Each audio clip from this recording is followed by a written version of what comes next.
She nurtured him as if he were her biological child, providing him with all he needed, only to have him abandon her cruelly in return. It happened on a Thursday evening during one of those ambiguous days when the sunlight seems uncertain whether to linger or fade away prematurely. Evelyn found herself standing on her front steps, wearing indoor slippers, clutching a canvas shopping bag containing bread, several bean cans, and a still-warm rotisserie chicken wrapped in plastic. As she leaned against what had been her front door and attempted to enter, she discovered something was amiss. Her key wouldn't work. She attempted multiple times, turning it slowly, then quickly, even flipping it over, thinking perhaps she was simply confused. However, the problem wasn't with her technique. The lock mechanism had been replaced. She rapped on the door once, then again, then more forcefully with her knuckles while still gripping the grocery bag and wearing her pale blue sweater that carried a subtle lavender scent. She remained in the same spot where she had stood for 22 years. The door cracked open slightly and Ryan's partner Natalie peered through the narrow opening, her eyebrows lifting as if she hadn't anticipated visitors. "Oh, hello, you weren't expected back so soon." Evelyn's eyes widened in confusion. "Why am I unable to enter my home?" Natalie paused, glancing behind her before stepping outside and closing the door. "I believe Ryan intended to discuss this with you." "Discuss what, exactly?" "You no longer reside here." The silence that followed felt crushing. Evelyn gripped her shopping bag more tightly, suddenly uncertain about what to do with her hands as her chest constricted. "What did you just tell me?" Natalie forced a nervous smile, the kind people display when pretending normalcy. "Listen, it's merely legal documentation, nothing against you personally. Ryan mentioned you had agreed to sign over the property deed." "I did what?" "He said you signed several weeks back, remember? All those papers on the kitchen table." Evelyn stared as comprehension slowly dawned. The documents, Ryan's dismissive responses to her questions, his assurances that it was simply administrative work, that they needed to organize things, that this would safeguard the house if something happened to her. She had placed her trust in him, trusted her own son, and now her hands trembled. Natalie didn't wait for additional questions. She slipped back inside, muttering about contacting Ryan. The door closed and locked once more. Evelyn remained there for a full minute, then 5, then 10. No one reopened the door, and she didn't knock again. She descended the steps slowly, that chicken still cradled under her arm like an infant. She was uncertain of her destination, but she knew she wouldn't be returning inside. However, Ryan hadn't merely taken her house. He had stolen something much deeper, and Evelyn was about to recall precisely who she had been long before any of this occurred. Before the legal documents, before Natalie, before her front porch became unfamiliar territory, Evelyn had been more than simply a woman living in a house. She had been a mother, not to just anyone, but to a child no one else desired. In 1996, Evelyn worked overnight shifts at St. Joseph's Hospital in Jackson, Mississippi. She served as a floor nurse, resilient, dependable, quiet-spoken, a woman who had long ago accepted not having biological children after 2 pregnancy losses and unsuccessful fertility treatments. The sorrow remained like an invisible but profound scar. Then one evening she encountered Ryan. He arrived with a fractured wrist, barely 2 years old, pale and undernourished, wearing an oversized t-shirt with mustard stains on the collar. His foster guardian didn't remain at the hospital, abandoning him with child services before departing. Evelyn hadn't sought to adopt. Sometimes divine intervention doesn't announce itself. Sometimes it simply places an infant in your arms and challenges you to release him. Ryan remained silent during his first few days, clinging to her uniform like climbing ivy. He wouldn't communicate with others or eat unless she fed him. Something about her presence made him feel secure, and that was sufficient. 2 months later, she submitted the initial paperwork. 6 months after that, he carried her surname. Her friends considered her irrational, a single black woman in her late 30s adopting a white toddler with behavioral challenges. "Girl, are you trying to rescue the entire system?" "No, just this one," she would respond. Evelyn provided Ryan with everything she had never received: a bedroom with a race car bed, packed lunches labeled with his name in marker, swimming and piano lessons, Saturday zoo visits. When he developed asthma, she located the finest pediatrician. When he struggled with reading, she hired tutoring services. She taught him hair braiding using his action figures so he would know how to care for a future daughter. She required him to write gratitude notes after Christmas, and she never missed a single parent-teacher meeting. However, not everything was ideal. As Ryan matured, circumstances changed. By middle school, he began questioning why he appeared different from her, why people stared at them in stores, why everyone assumed he was adopted. She consistently responded with identical words: "Because you are, but that doesn't diminish the fact that you're mine." He never completely accepted this reality. In high school, he became distant. By college, he rarely returned home, and when he did, visits were brief. Overnight stays, quick dinners, hurried "hey mama" greetings before rushing out with his phone. But Evelyn never complained. She maintained the lights and preserved his childhood room exactly as he had left it, continuing to believe that love, even silent love, was enough. Then her husband passed away, and suddenly Ryan began visiting more frequently. Initially, he was helpful, cleaning gutters, mowing grass, reminding her to take blood pressure medication. He would bring Natalie sometimes, and they would sit on the porch while Evelyn prepared cornbread and watched Jeopardy. She believed relationships were healing. What she didn't realize was that Ryan hadn't returned home to rebuild. He had come to assess her assets. By the time she understood this, her name had been removed from the deed, and her trust had been exchanged for nothing. But a mother never forgets, and Evelyn was already recalling every sacrifice she had ever made. Evelyn spent that evening in her vehicle.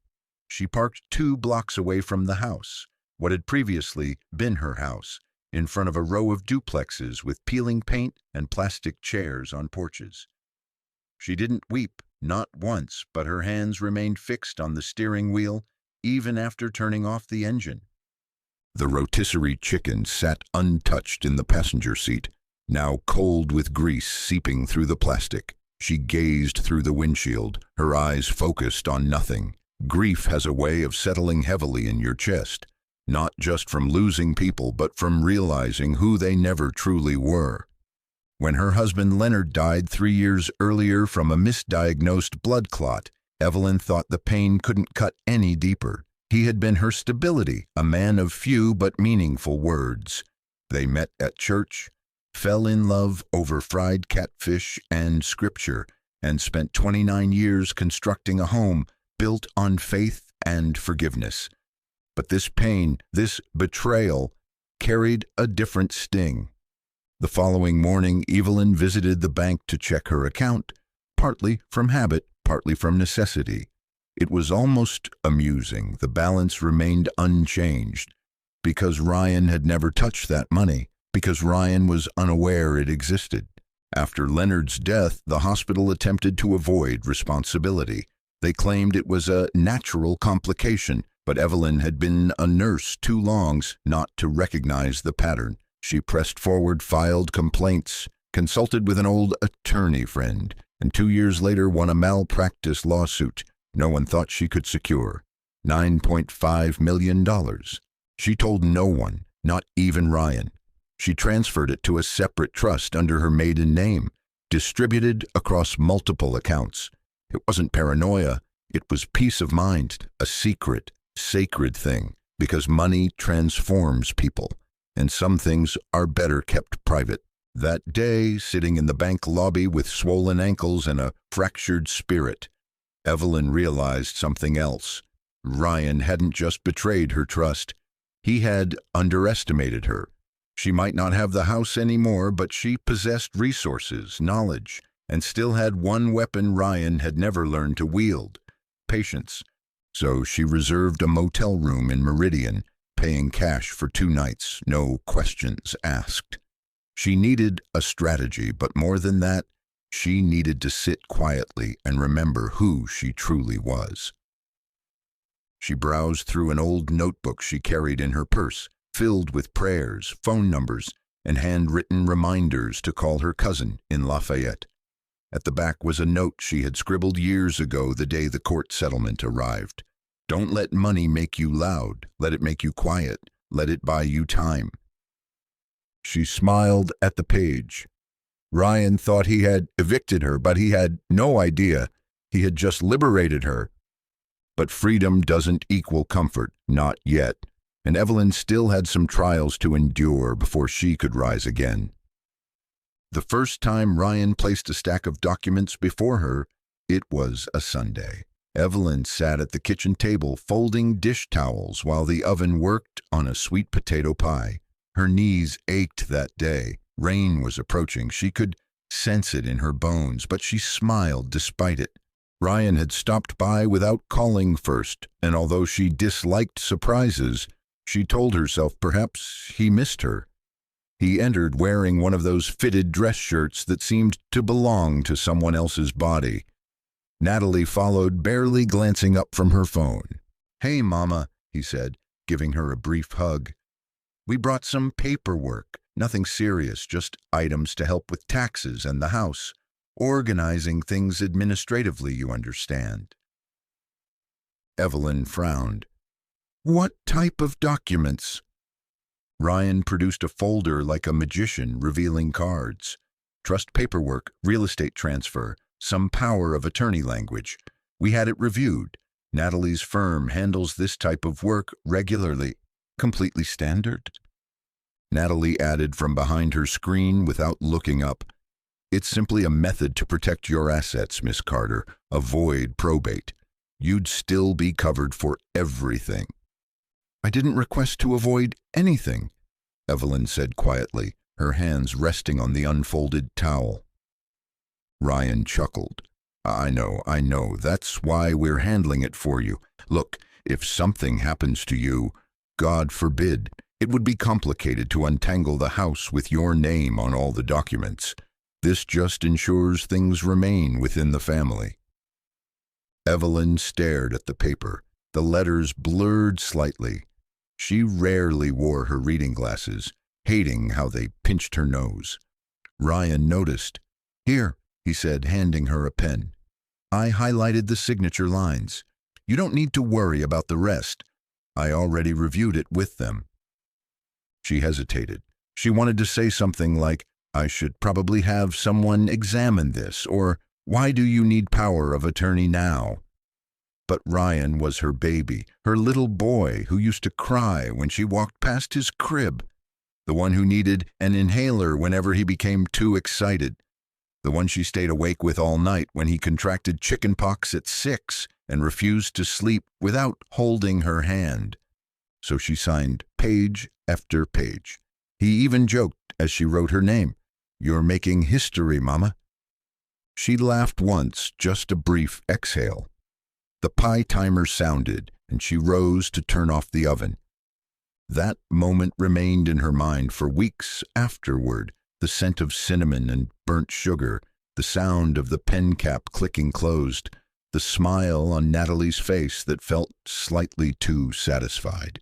She didn't know it then, but that afternoon was the final time she would ever sit at that kitchen table. Subsequent visits were shorter. Ryan began appearing with bank statements and investor friends she had no interest in meeting. He was always busy, always discussing property flipping, building portfolios, how her home was equity waiting to be accessed. He started calling her Evelyn in front of Natalie. That was new. One day, while she was watering the begonias in the front yard, She overheard Natalie say, "Once we close on this place, we can finally get that apartment in Dallas." That's when Evelyn began packing a small bag just in case. She tucked away her Bible, her passport, the last photograph she had of Leonard, and her notebook with the banking information for the settlement she had never told Ryan about. Her body didn't move as quickly anymore, but her mind, it was still sharp enough to recognize when love had soured. But Evelyn hadn't come this far just to watch everything she built disappear, not without reminding Ryan whose name he'd signed away. The day Ryan called her a guest in her own home, Evelyn didn't utter a word. It was a Wednesday sometime after lunch. She had just finished vacuuming the living room, a chore she still preferred to do herself, even though her niece disapproved. Dust didn't care about age, and Evelyn believed in maintaining a clean house regardless of who was observing. Ryan entered still wearing sunglasses, earbuds hanging around his neck. Natalie trailed behind, mid-conversation with someone over Bluetooth. They didn't speak initially, just walked past her as if she were hired help. Then Ryan paused, turned around, and said casually, "Hey, next time you use the Dyson, can you empty it? We have people coming to view the place this weekend." Evelyn blinked. People? Realtors, just to assess the value, market research. She stared at him. "Are you selling the house?" He chuckled, as if she had asked if he was relocating to the moon. "Not yet, just considering ahead. Have to explore all our options, right?" She stood straight. "Our options?" That's when he said it. "You're a guest now, Mama." "It's still your space, of course, but legally, well, you understand how it is." Her hand tightened around the vacuum handle. She didn't say anything, didn't scream, didn't cry, just nodded once. That night she packed her small bag for real. She didn't take much, just necessities, that Bible, her notebook, 2 dresses, 1 pair of sneakers, and her wedding band, which she hadn't worn since Leonard passed, but still kept in a small pouch by her bedside table. Ryan didn't ask where she was going. Natalie didn't care. They had what they wanted, or so they believed. Evelyn checked into a budget motel on the other side of town, near a truck stop and a gas station with constantly flickering lights. The bed creaked when she sat down, and the heater wheezed like it had asthma, but it was hers, and it was quiet. She sat at the tiny desk and opened her notebook. There was a number she had kept there for 14 years, belonging to a woman named Doris, who used to work at a nonprofit helping older women navigate housing law. Doris had assisted her once when a tenant in her rental property tried to sue her over a plumbing issue. She dialed the number. It rang once, then twice, then disconnected. She sighed, then remembered CJ, Clarence Bell, Leonard's friend from the old neighborhood, a lawyer long retired but sharper than a blade and twice as stubborn. She hadn't spoken to him in years, but she picked up the phone anyway. It rang 6 times before a tired, raspy voice answered, "This better be Jesus or trouble." Evelyn smiled. "Maybe it's both." "Evie?" "Yeah, it's me. I need to talk to you." But CJ didn't need much convincing, because real friends remember when someone shows up with a casserole after your surgery, and he'd been waiting for a call like this. CJ met her at a diner just off I-20 the next morning, the kind of place that still served coffee in heavy ceramic mugs and called everyone hon, whether they were 5 or 85. He looked older than she remembered, white in his beard now, eyes a little cloudier, but he still had that same thick brow and dry humor that made people think twice before lying to his face. "You look like hell," he said, sliding into the booth across from her. Evelyn smiled. "Good morning to you too." He took a sip of his coffee, black, no sugar, no cream, just like Leonard used to drink. "All right," CJ said, setting the cup down. "Tell me everything. Don't skip. Don't soften, just lay it out. So she did. She told him about the forms Ryan made her sign, the way he changed the locks, the guest comment, Natalie, the realtors, the fake smiles. CJ listened without interrupting once. When she was done, he leaned back and let out a long sigh. He tricked you, played you, but he made one big mistake. What's that? He forgot who raised him. Evelyn looked down at her napkin. I signed the deed over CJ. Yeah, but signing under false pretenses, that doesn't mean it's legal, especially if you weren't fully informed or he misrepresented the documents. She raised an eyebrow. You think we can take him to court? CJ grinned. Evie, I could take him to court in my sleep. She laughed, but there wasn't much humor in it. I'm tired, CJ. I'm not trying to destroy him. I want my home, and I want to look at myself again and not feel like a damn fool. CJ nodded slowly. Then let's not destroy him. Let's teach him something. They spent the next 2 hours going over everything, what she signed, what dates she remembered, the conversations she could recall. Evelyn had written most of it down in her notebook anyway, even before she thought she'd need it. Habit of an old nurse, document everything. CJ told her what to expect next, what kind of lawyer he'd connect her with, how they'd file a petition to investigate whether the transfer was fraudulent, and what to do if it escalated to court. Then Evelyn said something she hadn't told anyone else. I've got money, CJ. He blinked. You mean a little saved up? I mean real money. Settlement money from the hospital, $9.5 million. CJ nearly dropped his mug. Jesus. I never touched it. Didn't want Ryan knowing, didn't want anyone knowing, really. CJ shook his head slowly. You've been sitting on $9 million and letting this boy run circles around you.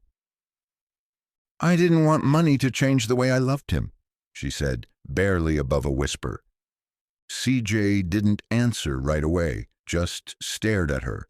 Then he reached across the table and touched her hand. It didn't, he said. He changed all on his own.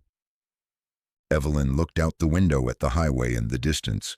Her reflection in the glass looked older than she felt, worn, not defeated, but cracked like something that had been dropped but refused to break. She turned back to CJ. I want to do this right. No drama, no cameras, just my name back on my door. CJ nodded. We'll get it. But there was one last conversation Evelyn needed to have before the lawyers, before the hearings. One final attempt to speak not to the man Ryan had become, but to the boy she remembered. Evelyn didn't call first. She knew if she did, he'd either hang up or have Natalie speak for him, so she just showed up. It was late afternoon when she pulled into the driveway. The yard looked too neat, like someone had trimmed the hedges just enough to impress a stranger, but not enough to show real care. Her begonias were gone. She knocked once. Ryan answered in gym shorts and a branded hoodie, holding a protein shake. His face tightened the second he saw her. Evelyn, what are you doing here? Evelyn stepped forward just enough that the screen door separated them. I don't need much of your time. I just came to say something. He looked back over his shoulder, probably checking if Natalie was home, then sighed and stepped onto the porch. Look, if this is about the house... She raised a hand. Let me finish. He shut his mouth. I raised you when nobody else would, not because I had to and not because I wanted thanks. I did it because I saw a child who needed love, and I gave it every ounce I had. Ryan's eyes flickered, but he stayed quiet. I watched you grow. I gave up vacations, sleep, time, my body. I gave it all to you, and I never once made you feel like a guest in this life. She took a breath. Her throat was tight. and you repaid me with a signature and a changed lock." He rubbed the back of his neck. "You signed, Ma. It wasn't like I forced—" "Don't call me Ma if you don't mean it." Silence. She straightened her shoulders. "I'm not here to argue, just to tell you I know what you did and you should know. I'm not broke, never was. I've got enough money to buy this house 10 times over." Ryan's face changed. First disbelief, then panic, then something like shame. "I didn't know that." "You weren't supposed to," she said, "because love ain't a business and loyalty can't be bought. But now I know, and so do you." He opened his mouth, but no words came out. "I've already spoken to a lawyer. This will go where it needs to go. I just wanted to look you in the eye one last time before it does." Ryan's hand dropped to his side. "You're going to sue me?" "No," she said.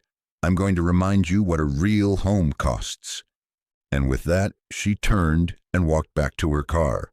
No yelling, no begging, just a woman who finally remembered her worth. But lawsuits don't scare people like Evelyn. What scares them is seeing the person they underestimated rise stronger than ever. 3 months later, the house was empty. No furniture, no Natalie, no Ryan. The new owner, a retired school teacher from Lafayette, said the place felt heavy when she first walked in, like it had been through something. And it had. CJ had moved fast. The fraud petition passed through the court quicker than expected. The judge didn't even blink after reviewing the documents and testimony. Said Evelyn had clearly been misled, and the transfer was under questionable, possibly manipulative circumstances. Ryan never showed up to the hearing. He'd already left the state. Natalie went back to Dallas without him. Evelyn didn't smile when she heard that. She didn't laugh. She just exhaled, long, slow, like something had been holding its breath inside her, and it could finally let go. She didn't move back in, though. Too many memories, too many ghosts of quiet betrayals and Sunday dinners that now felt like rehearsals for an exit. Instead, she took her money, her full untouched inheritance, and did something no one expected. She bought 3 homes in Pascagoula, Mississippi. Not big ones, not flashy, just enough. She turned them into safe housing for women over 60 who had been evicted, displaced, or abandoned by their families. She named the little program Len's Place, after her late husband, said it was the kind of thing he would have done if he'd lived long enough to retire. The first resident was a woman named Alma, 74 years old, kicked out by her grandson when she couldn't babysit full-time anymore. The second was Darlene. Her own daughter sold her house while she was in rehab for hip surgery. Evelyn cooked Sunday meals for them all. Sometimes they watched game shows. Sometimes they just sat on the porch and swapped stories about who hurt them and who they survived anyway. Evelyn never needed to explain her story. They saw it in the way she carried herself, calm, steady, unapologetic. CJ still visited now and then, especially when paperwork piled up. He joked about putting her on a billboard, the woman who turned betrayal into a blueprint. Evelyn would laugh and wave him off. "I just did what my mama taught me. You don't fold when you're cornered. You pray, you plant your feet, and you protect your peace." But Evelyn knew the fight wasn't about a house. It was about not letting a single act of betrayal define the life she built with her bare hands. 1 year later, Evelyn sat on the back porch of Len's Place with a cup of tea and a fleece blanket over her lap. The sky above Pascagoula was streaked with orange and gold, the kind of sunset that made silence feel like a hymn. Alma was upstairs crocheting. Darlene was in the kitchen humming to herself while she cleaned collard greens, and Evelyn, for the first time in a long while, felt still, not busy, not angry, not hurt, just still. A letter came in the mail that morning. No return address, just her name written in handwriting she hadn't seen in almost a year. Inside was a note: "I messed up. I see that now. I don't know why I did it the way I did. Maybe I thought I was owed something. Maybe I just never understood what you gave me. I don't expect you to forgive me, but I wanted to say it. You didn't deserve what I did. I hope you're okay. Ryan. Evelyn read it twice, then she folded it neatly and placed it in the back of her Bible. Not because she planned to forget, but because some things are meant to be remembered without being relived.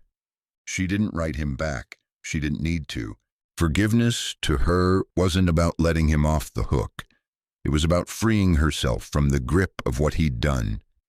She knew something now that she hadn't known then. You can love someone fully, raise them right, give them your everything, and still lose them. Not because of who you were, but because of who they chose to be. And that's not your shame to carry. Evelyn leaned back in her chair as the crickets began to tune up their evening song. She closed her eyes and breathed deep, the kind of breath that fills more than lungs. It filled memory. It filled meaning. A home wasn't just a roof. It was the people under it, and she had built a new one from scratch. No paperwork needed. If this story touched you deeply, if it reminded you of someone you've lost, loved, or let go, share it with a friend who needs to hear it. And remember this, real love can't be stolen, real mothers don't fold, and real power doesn't scream. It builds again, quietly from the ground.